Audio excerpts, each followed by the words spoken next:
आज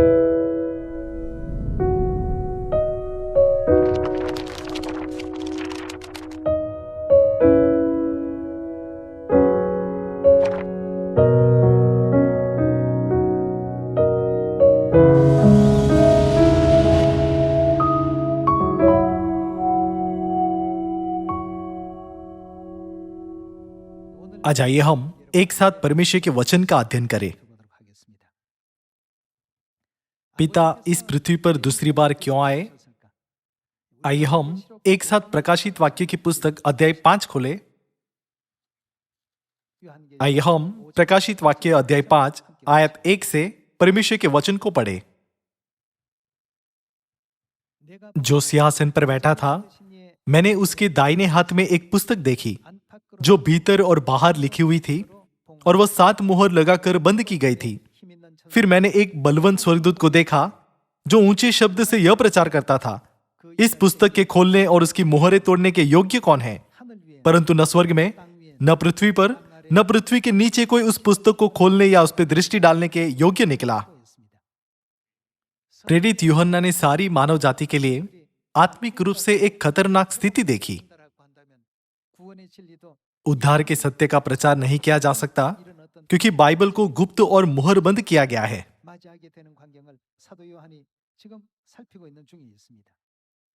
आयत 4, तब मैं फुट फुट कर रोने लगा क्योंकि उस पुस्तक के खोलने या उस पर दृष्टि डालने के योग्य कोई न मिला। इस पर उन प्राचीनों में से एक ने मुझसे कहा, मत रो, देख, यहूदा के गोत्र का वह सिंह जो दाऊद का मूल है, उस पुस्तक को खोलने और उसकी 7 मुहरों तोड़ने के लिए जयवंत हुआ है। प्रेरित यूहन्ना ने एक दुर्भाग्यपूर्ण स्थिति के बारे में प्रकाशन देखा कि सारी मानव जाति नरक में जाने वाली है। उस समय प्राचीनों में से एक ने प्रेरित यूहन्ना को दिलासा दिया, भले ही पुस्तक को खोलने वाला कोई नहीं है, लेकिन क्या यह सौभाग्य की बात नहीं है कि एक है जो इसे खोल सकता है? तब वह कौन है जिसकी मानव जाति को लालसा करनी चाहिए? वह कोई प्रसिद्ध राष्ट्रपति या आइंस्टाइन जैसा कोई प्रसिद्ध वैज्ञानिक नहीं है। हमें दाऊद के मूल से मिलना चाहिए। हमारे लिए अनंत जीवन प्राप्त करने और स्वर्ग में प्रवेश करने का क्या यही एकमात्र रास्ता नहीं? तो दाऊद का मूल किसे संकेत करता है? आइए हम प्रकाशित वाक्य की पुस्तक अध्याय 22 आयत 16 पर एक नजर डालें। प्रकाशित वाक्य 22:16 में लिखा है, मुझ यीशु ने अपने स्वर्गदूत को इसलिए भेजा कि तुम्हारे आगे कलीसियाओं के विषय में इन बातों की गवाही दे। वह कौन है? दाऊद का मूल और वंश। दाऊद का मूल कौन है? क्या यह पहली बार आने वाले यीशु है? यीशु के स्वर्गारोहण के 60 वर्षों के बाद प्रेरित यूहन्ना ने यह प्रकाशन देखा। अंधकार के युग के दौरान सुसमाचार का क्या हुआ? यह नष्ट कर दिया गया, चूंकि फसह का पर्व, सबत का दिन, 3 बार में 7 पर्व और सभी सत्य नष्ट कर दिए गए। इसीलिए सत्य की कोई ज्योति नहीं थी। इसी कारण इस समय को अंधकार का युग कहा जाता है। यदि यही स्थिति बनी रहे तो मानव जाति के लिए कोई आशा नहीं होगी। वे कभी भी स्वर्ग की आशा नहीं रख सकते। यह बहुत दुखद स्थिति होगी। चाहे आप कितना भी पैसा कमाएं, जीवन में सब कुछ सीमित है। वे सभी क्षण बहुत ही जल्दी बीत जाते हैं। आप सभी सैमसंग ग्रुप के चेयरमैन ली कुन ही से परिचित है ना? इस तरह से व्यक्तिगत चर्चा करने के लिए मैं माफी चाहता हूं, लेकिन मैं आपको यह बताने के लिए कोशिश कर रहा हूं कि मानव जीवन एक समान है। पूर्व राष्ट्रपति पाक चुंग ही और पूर्व राष्ट्रपति रो मुन युन के बारे में सोचिए। वे सभी गायब हो गए। हमारा जीवन कितना छोटा है। इसीलिए परमेश्वर को मानव जाति पर तरस आया और वह दोबारा इस पृथ्वी पर शरीर में आए। क्या उन्होंने हमें यह नहीं सिखाया कि इस जीवन के अस्थायी पलों से संतुष्ट होने के बजाय अनंत दुनिया में आओ? इसी वजह से परमेश्वर ने प्रकाशित वाक्य 22 में यह कहते हुए खुद को प्रकट किया, मैं दाऊद का मूल और भोर का चमकता हुआ तारा हूं। इसी प्रकार हम आसानी से समझ सकते हैं कि दाऊद का मूल पहली बार आए यीशु नहीं बल्कि दूसरी बार आने वाले यीशु है। तब आइए हम यहेजकेल अध्याय 34 आयत 4 में दाऊद के बारे में भविष्यवाणी पर एक नजर डालें। अध्याय 34 आयत 4 में यह लिखा है, तुमने बीमारों को बलवान न किया, न रोगियों को चंगा किया, न घायलों के घावों को बांधा, न निकाली हुई को लौटा लाए, न खोई हुई को खोजा, परंतु तुमने बल और जबरदस्ती से अधिकार चलाया है। वे चरवाहे के न होने के कारण तितर बितर हुई है और सब वन पशुओं का आहार हो गई। मेरी भेड़ें बकरियां तितर बितर हुई है, वे सारे पहाड़ों और ऊंचे ऊंचे टीलों पर भटकती थी। मेरी भेड़ें बकरियां सारी पृथ्वी पर तितर बितर हुई और न तो कोई उनकी सुधि लेता था, न कोई उनको ढूंढता था। 2000 साल पहले यीशु ने नई वाचा के सुसमाचार का प्रचार किया। उनके स्वर्गारोहण के बाद और प्रेरितों और उनके चेलों की मृत्यु के बाद करीब चौथी शताब्दी में सत्य तेजी से गायब होने लगा। आत्मिक रूप से भेड़ें वन पशुओं के सामने लाई गई। किसी ने भी उन्हें नहीं ढूंढा। उस समय उन्हें ढूंढने के लिए कौन आया? आइए हम आयत 11 पढ़े, क्योंकि परमेश्वर यहोवा यो कहता है, देखो मैं आप ही वह क्या करेंगे, परमेश्वर अपनी भेड़ बकरियों को ढूंढेंगे। मैं आप ही अपनी भेड़ बकरियों की सुधि लूंगा और उन्हें ढूंढूंगा। जैसे चरवाहा अपनी भेड़ बकरियों से भटकी हुई को फिर से अपने झुंड में बटोरता है, वैसे ही मैं भी अपनी भेड़ बकरियों को बटोरूंगा। मैं उन्हें उन सब स्थानों में से निकाल ले आऊंगा जहां जहां वे बादल और घोर अंधकार के दिन तितर बितर हो गई हो। बाइबल में बादल और घोर अंधकार के दिन अंतिम दिनों को संकेत करते हैं। यह लिखा है कि मैं उन्हें बादल और घोर अंधकार के दिन निकाल ले आऊंगा, अर्थात अंतिम दिनों में। तो वह क्या करेगा? आयत 13, मैं उन्हें देश देश के लोगों से निकालूंगा और देश देश से इकट्ठा करूंगा और उन्हीं की निज भूमि में ले आऊंगा और इजराइल के पहाड़ों पर और नालों में और उस देश के सब बसे हुए स्थानों में चराऊंगा। मैं उन्हें अच्छी चराई में चराऊंगा और इजराइल के ऊंचे ऊंचे पहाड़ों पर उनको चराई मिलेगी। वहां वे अच्छी हरियाली में बैठा करेगी और इजराइल के पहाड़ों पर उत्तम से उत्तम चराई चरेगी। आयत 15, मैं आप ही वह क्या होंगे, अपनी भेड़ बकरियों का चरवाहा होऊंगा। परमेश्वर यह आत्मिक दुनिया में पूरा नहीं करेंगे। आत्मिक रूप से परमेश्वर हमेशा हमारे चरवाहा है। वह हमेशा हमारे साथ होते हैं और हमें कभी अकेला नहीं छोड़ते। इस प्रकार मैं आप ही अपनी भेड़ बकरियों का चरवाहा होऊंगा का अर्थ है कि वह शरीर में इस पृथ्वी पर आएंगे। मैं आप ही अपनी भेड़ बकरियों का चरवाहा होऊंगा और मैं आप ही उन्हें बैठाऊंगा। परमेश्वर यहोवा की यही वाणी है। आयत 23 में नबी यहेजकेल परमेश्वर के इस पृथ्वी पर आने की भविष्यवाणी करना जारी रखता है। आयत 23, मैं उन पर ऐसा एक चरवाहा ठहराऊंगा जो उनकी चरवाही करेगा। वह कौन होगा? वह मेरा दास दाऊद होगा। आयत 15 कहती है, मैं आप ही अपनी भेड़ बकरियों का चरवाहा होऊंगा। लेकिन आयत 23 कहती है, मेरा दास दाऊद उनका चरवाहा होगा। वह क्या करेगा? उनको चराएगा और वही उनका चरवाहा होगा। आयत 24, मैं यहोवा उनका परमेश्वर ठहरूंगा और मेरा दास दाऊद उनके बीच प्रधान होगा। मुझ यहोवा ही ने यह कहा है। राजा दाऊद की मृत्यु के 450 साल बाद नबी यहेजकेल प्रकट हुआ।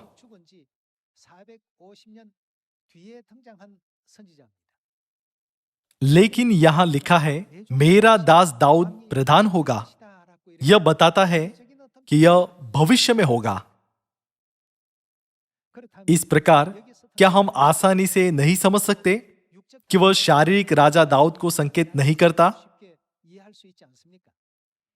आइए हम आयत 25 के साथ जारी रखें। मैं उनके साथ शांति की वाचा बांधूंगा और दुष्ट जंतुओं को देश में न रहने दूंगा। अतः वे जंगल में निडर रहेंगे और वन में सोएंगे। जब हम दाऊद के बारे में करीब से देखते हैं तो परमेश्वर की गवाही मैं उनका परमेश्वर ठहरूंगा बहुत महत्वपूर्ण है। परमेश्वर ने सबसे यह वादा नहीं किया।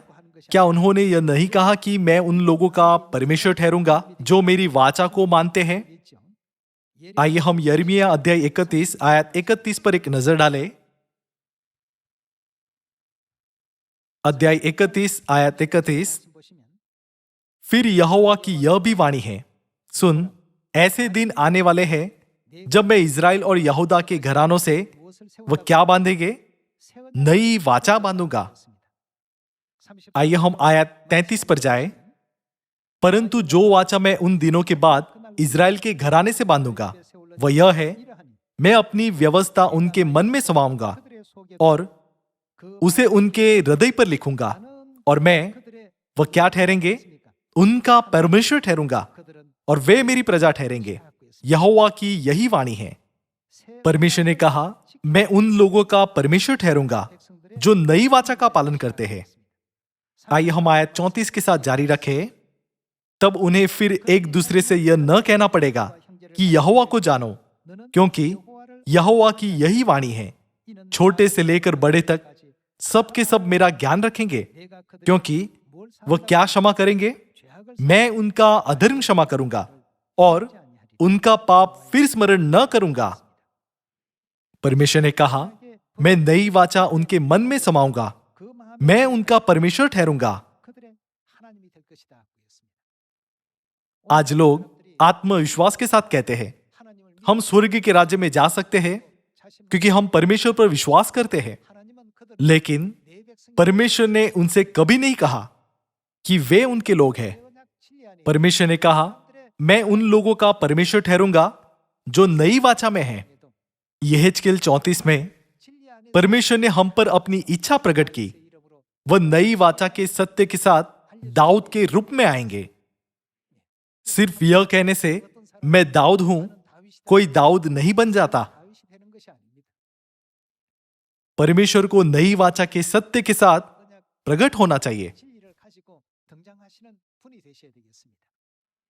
यदि हम दाऊद के बारे में भविष्यवाणी पर करीब से नजर डालें तो दाऊद का सिंहासन दूसरी बार आने वाले मसीह का एक चिन्ह है जो इस युग में दाऊद के रूप में प्रकट होंगे। आइए हम दूसरा शमूएल अध्याय 5 आयत 4 देखें। अध्याय 5 आयत 4। दाऊद 30 वर्ष का होकर राज्य करने लगा और उसने कब तक राज्य किया? 40 वर्ष तक राज्य करता रहा। बाइबल में एक भी शब्द परमेश्वर की इच्छा के बिना नहीं लिखा गया है। यह लिखा है जब वह राजा बना तो वह 30 वर्ष का था और उसने 40 वर्ष तक राज्य किया। दाऊद और यीशु के बीच का संबंध भविष्यवाणी और उसकी पूर्ति का है। तब क्या दाऊद के शासन की अवधि यीशु के द्वारा पूरी नहीं की जानी चाहिए? यीशु ने आत्मिक रूप से यहूदा के लोगों की अगुवाई कैसे की? आइए हम लूका अध्याय 3 आयत 21 पढ़े। जब सब लोगों ने बपतिस्मा लिया और यीशु भी बपतिस्मा लेकर प्रार्थना कर रहा था तो आकाश खुल गया और पवित्र आत्मा शारीरिक रूप से कबूतर के समान उस पर उतरा और यह आकाशवाणी हुई, तू मेरा प्रिय पुत्र है, मैं तुझसे प्रसन्न हूं। जब यीशु आप उपदेश करने लगा तो वह कितने वर्ष के थे? लगभग 30 वर्ष की आयु का था।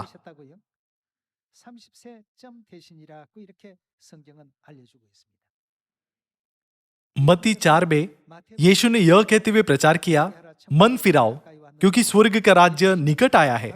यह वह कार्य है जो उनके बपतिस्मा लेने के बाद पूरा हुआ।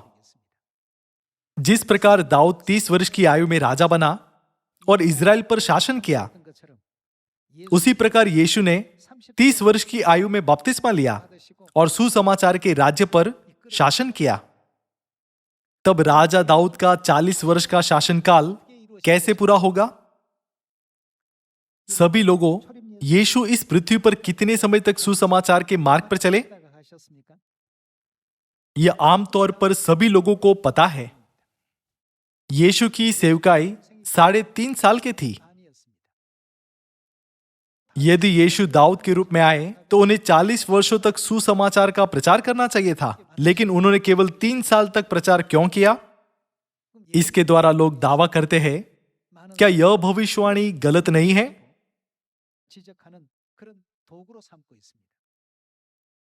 हालांकि परमेश्वर ने एक भविष्यवाणी छोड़ी कि वह दाऊद के 40 साल के शासन की भविष्यवाणी को पूरा करने के लिए दूसरी बार आएंगे। आइए हम इब्रानियों अध्याय 9 आयत 27 पर एक नजर डालें। आइए हम आयत 27 पढ़े। और जैसे मनुष्य के लिए एक बार मरना और उसके बाद न्याय का होना नियुक्त है, वैसे ही मसीह भी बहुतों के पापों को उठा लेने के लिए एक बार बलिदान हुआ, और जो लोग उसकी बाट जोते हैं उनके उद्धार के लिए कौन सी बार? दूसरी बार बिना पाप उठाए हुए दिखाई देगा। उनके दूसरी बार आने के कई कारण हैं। उन कारणों के बीच वह शेष 37 वर्षों को पूरा करने के लिए दूसरी बार आए। अब आइए हम लूका की पुस्तक अध्याय 12 आयत 49 पर जाए। मैं पृथ्वी पर आग लगाने आया हूं। आग का अर्थ सुसमाचार है ना? और क्या चाहता हूं? केवल यह कि अभी सुलग जाती। मुझे तो उन्हें क्या करना है? एक बपतिस्मा लेना है।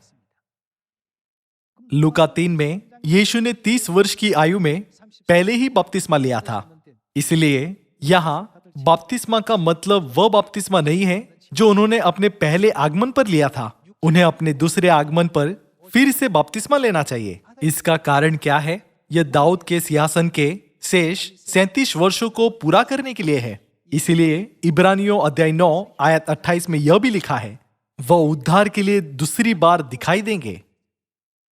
पिता आन सांग होंग आत्मिक दाऊद है जो दूसरी बार आए हैं। वह नई वाचा लेकर आए। इसके अलावा वह 1918 में इस पृथ्वी पर आए और उन्होंने 1948 में 30 वर्ष की आयु में बपतिस्मा लिया। यदि उन्होंने 1948 में बपतिस्मा लिया और 37 वर्षों तक भविष्यवाणी के मार्ग पर चले, तो उन्हें अपने राज्य पर कितने समय तक शासन करना चाहिए? 1948 में 37 वर्ष जोड़िए। उन्होंने 1985 में स्वर्ग जाने के द्वारा इस भविष्यवाणी को पूरा किया। इस प्रकार पिता ने राजा दाऊद की भविष्यवाणी को पूरा किया। जैसे मीका नबी ने भविष्यवाणी की थी, वैसे पिता अंतिम दिनों में आए और हमें जीवन का सत्य सिखाया। उनकी शिक्षा के बिना आज मानव जाति के पास उद्धार नहीं हो सकता था। आइए हम मीका की पुस्तक पर जाए, अध्याय 4 आयत 1 पढ़े।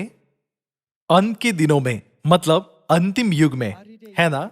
अंत के दिनों में ऐसा होगा कि यहोवा के भवन का पर्वत सब पहाड़ों पर दृढ़ किया जाएगा और सब पहाड़ियों से अधिक ऊंचा किया जाएगा, और हर जाति के लोग धारा के समान उसकी ओर चलेंगे। और बहुत सी जातियों के लोग जाएंगे और आपस में कहेंगे, आओ हम यहोवा के पर्वत पर चढ़कर याकूब के परमेश्वर के भवन में जाए। तब वह परमेश्वर क्या करेंगे? हमको अपने मार्ग सिखाएगा, अर्थात सत्य सिखाएंगे। जिन्होंने इस शिक्षा को ग्रहण किया और जिन्होंने नहीं किया, उनके बीच बहुत बड़ा अंतर है। यह लिखा है, वह हमको अपने मार्ग सिखाएगा और हम उनके पथों पर चलेंगे। हमें उनके द्वारा सिखाए गए मार्गों का पालन करना चाहिए। हम उनके पथों पर चलेंगे क्योंकि यहोवा की व्यवस्था कहां से? सियोन से निकलेगी। यह सियोन के बाहर पूरा नहीं होगा, यह केवल सियोन में होगा।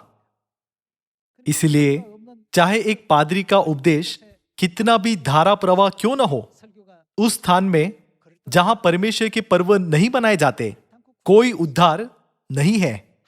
हमने दाऊद से वे सभी सत्य सीखे जिसे न स्वर्ग में, न पृथ्वी पर, न पृथ्वी के नीचे कोई हमें सिखा सकता है। वह हमको अपने मार्ग सिखाएगा और हम उनके पथों पर चलेंगे, क्योंकि यहोवा की व्यवस्था सियोन से और उसका वचन यरूशलेम से निकलेगा। 37 वर्षों के अपने सुसमाचार के जीवन के द्वारा उन्होंने हमें स्वर्गीय माता, फसह, सबत का दिन, नई वाचा और नए नाम के बारे में सिखाया। उसके बाद 1985 में पिता ने सभी भविष्यवाणियों को पूरा किया और स्वर्ग चले गए। यदि वह न आए होते तो हमारा भविष्य कैसा होता? बेशक यह दुखद होता। यह सारी मानव जाति के लिए सत्य है। लेकिन हमारे बारे में क्या, जिन्होंने उनकी शिक्षा प्राप्त की? यद्यपि मार्ग सकरा है और थोड़े ही है जो इसे पाते हैं, लेकिन हमें जीवन के मार्ग में प्रवेश करने के लिए मार्गदर्शित किया जाता है। केवल यही तथ्य ही यह कहने के लिए पर्याप्त है कि हम वास्तव में धन्य हैं। आइए हम आयत 9 में जाकर देखें कि सियोन में क्या होगा। आयत 1 में लिखा है कि अंत के दिनों में बहुत से लोग धारा के समान सियोन में आएंगे और परमेश्वर की सभी शिक्षाओं को सीखेंगे। आयत 9, अब तू क्यों चिल्लाती है? क्या तुझ में, यहां तुझ में का मतलब सियोन है। सियोन में कौन नहीं रहा? क्या तुझ में कोई राजा नहीं रहा? और क्या तेरा युक्ति करने वाला नष्ट हो गया? बाइबल में युक्ति करने वाला कौन है? यशाया अध्याय 9 में यह लिखा है, क्योंकि हमारे लिए एक बालक उत्पन्न हुआ, हमें एक पुत्र दिया गया है और प्रभुता उसके कांधे पर होगी और उसका नाम क्या होगा? अद्भुत युक्ति करने वाला, पराक्रमी परमेश्वर, अनंत काल का पिता और शांति का राजकुमार रखा जाएगा। मीका के वचन के अनुसार सियोन में परमेश्वर के साथ क्या हुआ?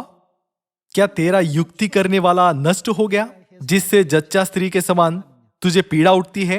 आयत 10, हे सियोन की बेटी, जच्चा स्त्री के समान पीड़ा उठाकर उत्पन्न कर, क्योंकि अब तू घड़ी में से निकलकर मैदान में बसेगी, वरन बेबीलोन तक जाएगी, वहीं तू छुड़ाई जाएगी, अर्थात वही यहोवा तुझे तेरे शत्रुओं के वश में से छुड़ा लेगा। अब बहुत सी जातियां तेरे विरुद्ध इकट्ठी होकर तेरे विषय में कहेगी, सियोन अपवित्र किए जाए और हम उनकी आंखों से उनको निहारे। ये घटनाएं ठीक वैसे ही हुई जैसी उनकी भविष्यवाणी की गई थी। पिता के स्वर्गारोहण के बाद कई अविश्वासियों ने कहा सियोन जल्दी ही नष्ट हो जाएगा, लेकिन आयत 12 में यह क्या कहता है? परंतु वे यहोवा की कल्पनाएं नहीं जानते और वे क्या करते हैं?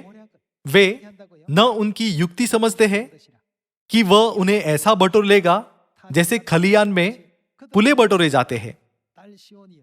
हे सियोन, उठ और क्या कर? दावनी कर। मैं तेरे सींगों को लोहे के और तेरे खुरों को पीतल का बना दूंगा और तू बहुत सी जातियों को चूर चूर करेगी और उनकी कमाई यहोवा को और उनकी धन संपत्ति पृथ्वी के प्रभु के लिए अर्पण करेगी। परमेश्वर ने 37 वर्षों तक सुसमाचार के राज्य पर शासन किया और भविष्यवाणियों के अनुसार सब कुछ पूरा किया। इन सभी भविष्यवाणी के अंदर परमेश्वर की युक्ति छिपी हुई थी। तब उनकी युक्ति क्या है? रोमियो 5 में यह लिखा है कि आदम आने वाले अर्थात मसीह का चिन्ह है। इस चिन्ह के अंदर परमेश्वर की छिपी युक्ति क्या है? आइए हम उत्तर पाने के लिए उत्पत्ति अध्याय 2 आयत 20 पर जाएं। अध्याय 2 आयत 20, अतः आदम ने सब जाति के घरेलू पशुओं और आकाश के पक्षियों और सब जाति के बनेले पशुओं के नाम रखे, परंतु आदम के लिए कोई ऐसा सहायक न मिला जो उससे मेल खा सके। तब यहोवा परमेश्वर ने आदम को भारी नींद में डाल दिया और जब वह सो गया तब उसने उसकी एक पसली निकालकर उसकी जगह मांस भर दिया। और यहोवा परमेश्वर ने उन्होंने क्या किया? उस पसली को जो उसने आदम में से निकाली थी स्त्री बना दिया और उसको आदम के पास ले गया। तब आदम ने कहा, अब यह मेरी हड्डियों में की हड्डी और मेरे मांस में का मांस है, इसलिए इसका नाम नारी होगा, क्योंकि यह नर में से निकाली गई है। यहां आदम के भारी नींद में सोने के बाद हवा प्रकट हुई। परमेश्वर हवा को मिट्टी से बना सकते थे, जैसे उन्होंने आदम को बनाया था, लेकिन परमेश्वर ने आदम को भारी नींद में डाल दिया और हवा को आदम की पसली से बनाया।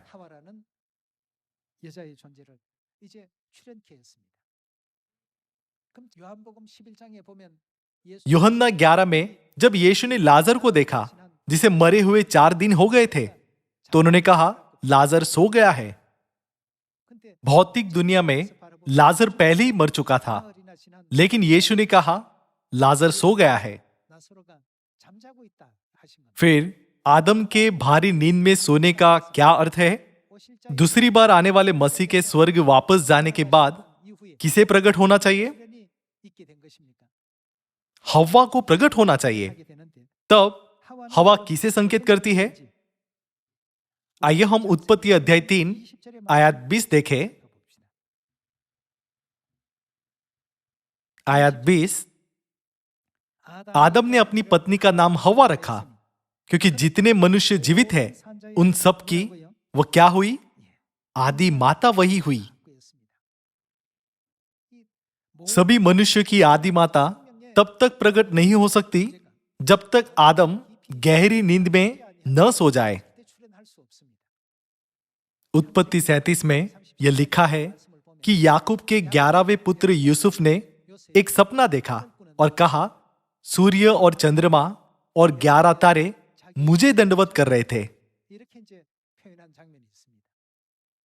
जब याकूब ने यह सुना तो उसने कहा, क्या तेरी माता और मैं और तेरे भाई तुझे दंडवत करेंगे? उसने सूर्य, चंद्रमा और तारों को पिता, माता और भाइयों के रूप में व्यक्त किया। सभी लोगों, क्या आप सूरज के रहते चांद को देख सकते हैं? सूर्य के अस्त होने पर ही चंद्रमा और तारे दिखाई देते हैं। बाइबल में लिखा गया, कोई भी वचन कभी व्यर्थ नहीं होता। पिता ने 1981 में प्रकाशित हुई साप्ताहिक धर्म पत्रिका में अपना संदेश पहले ही छोड़ दिया था। दाऊद के शासन के शेष 37 वर्षों के बाद उन्हें चले जाना चाहिए। यह परमेश्वर की योजना है। आदम के भारी नींद में सो जाने के बाद ही हवा प्रकट हो सकती है। उसी तरह पिता के स्वर्गारोहण के बाद क्या इतने कम समय में दुनिया भर से संतानें स्वर्गीय माता के पास नहीं आई है? इसलिए 2000 साल पहले यीशु ने कहा था, जैसे मुर्गी अपने बच्चों को अपने पंखों के नीचे इकट्ठा करती है, वैसे ही मैं तुम्हें इकट्ठा करता हूं। यदि माता प्रकट नहीं होती है तो संतानें कभी भी इकट्ठा नहीं हो सकती। यह सब पिता की योजना का हिस्सा था। उन्होंने सत्य को पुनर्स्थापित किया और अपने वचनों को अपनी संतानों के लिए छोड़ दिया। अंत तक माता के वचनों का पालन करो, तभी सुसमाचार अच्छे से होगा। इस तरह से सियोन दुनिया के हर क्षेत्र में स्थापित हो रहा है, जैसे एशिया, अफ्रीका, ओशिनिया, यूरोप, उत्तरी अमेरिका, मध्य अमेरिका, दक्षिण अमेरिका और दुनिया के हर कोने में। जिस तरह आदम के भारी नींद में सो जाने के बाद हवा प्रकट हुई, उसी तरह माता, जो अंतिम सत्य है, जिस पर मुहर लगाई गई थी, उन्हें पिता के स्वर्गारोहण के बाद पूरी दुनिया में पहचाना जाना चाहिए। पिता ने सब कुछ पहले से तैयार किया और भविष्यवाणी के माध्यम से समझाया। क्या यह आश्चर्यजनक नहीं है कि जैसे पिता ने हमें सिखाया, वैसे ही सुसमाचार का प्रचार इतनी तेजी से हो रहा है। इस निराशाजनक दुनिया में पिता आशा की ज्योति बनकर आए। मैं अक्सर हमारे सियोन के सदस्यों को यह कहानी सुनाता हूं। एक व्यक्ति किसी देश की यात्रा पर गया। वहां सभी लोग उसके प्रति निर्दयी थे। उन्होंने उसके सारे पैसे ले लिए। उन्होंने उसका अपमान किया, उसे कोड़े मारे और यहां तक कि उसे बर्छे से भी भेदा। आखिरकार उन्होंने उसे क्रूस पर चढ़ाया और वह मर गया। सभी लोगों, क्या कोई फिर से वहां जाना चाहेगा? कोई भी वहां फिर से कभी नहीं जाना चाहेगा। लेकिन हमारे पिता, जो केवल हमारे उद्धार के लिए चिंतित थे, फिर से ऐसी जगह पर आए। इसीलिए मैं वास्तव में महसूस कर सकता हूं कि परमेश्वर प्रेम है। हमारे पापों के लिए स्वयं को क्रूस पर बलिदान करने वाले परमेश्वर का अनुग्रह अद्भुत है। लेकिन इस पृथ्वी पर दूसरी बार आने वाले उनके प्रेम की वास्तव में किसी और चीज से तुलना नहीं की जा सकती। परमेश्वर का अनुग्रह हम में उमड़ता है। इस तरह क्या कोई ऐसी जगह है जहां हम अपने खोए हुए भाई और बहनों को बचाने के लिए नहीं जा सकते? स्वर्गीय पिता दाऊद के रूप में आए और दाऊद की भविष्यवाणी के अनुसार स्वर्ग वापस चले गए। मैं स्वर्गीय पिता को अनंत महिमा देना चाहता हूं, जिन्होंने हमें हमारी स्वर्गीय माता को जानने दिया, जो परमेश्वर की अद्भुत योजना के अंदर छिपी हुई थी। इसके द्वारा मैं आज के उपदेश को समाप्त करना चाहूंगा। आपका बहुत बहुत धन्यवाद।